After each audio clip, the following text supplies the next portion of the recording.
everyone. Welcome back to Blueprint Reality, where we dive into the nitty-gritty of construction and engineering. Today, we're covering one of the most essential tests for ensuring concrete quality, the cube test. Whether you're a contractor, a student, or just a curious DIYer, understanding this test is key to making sure your concrete structures are safe and durable. So, let's get into it. To perform the cube test, you'll need a few things. 1. Concrete cube molds, typically 150 millimeters by 150 millimeters by 150 millimeters. 2. A concrete mixer. 3. A trowel. 4. A curing tank or area. 5. A testing machine. First, mix your concrete according to the specified mix design. Make sure to follow the correct proportions of cement, sand, aggregate, and water. Once your mix is ready, it's time to fill the molds. Pour the concrete into the molds in layers.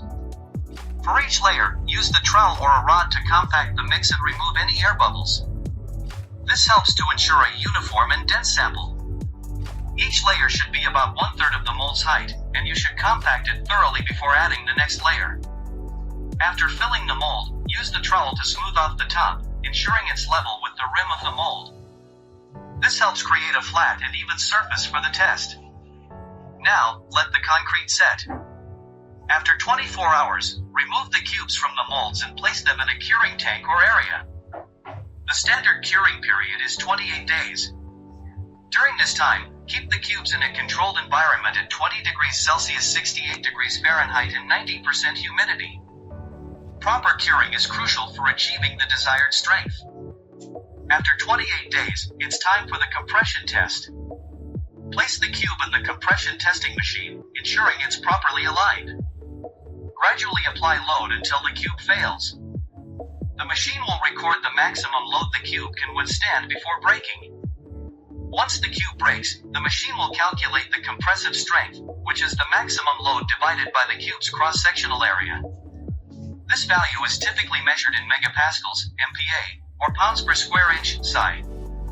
So how do we interpret these results? Above the design strength, your concrete is performing better than expected, which is a good sign. At the design strength, your concrete meets the required specifications, and that's exactly what you want. Below the design strength, this could indicate issues with the mix, curing, or quality control, and may require further investigation or adjustments. To wrap up, the cube test is a vital process for assessing concrete strength and ensuring the safety and durability of your construction projects. By following the proper procedures and accurately interpreting the results, you can make sure your concrete performs as expected. If you enjoyed this video and found it useful, don't forget to give us a thumbs up and hit that subscribe button for more insights into construction and engineering. Got questions or want to see more tests?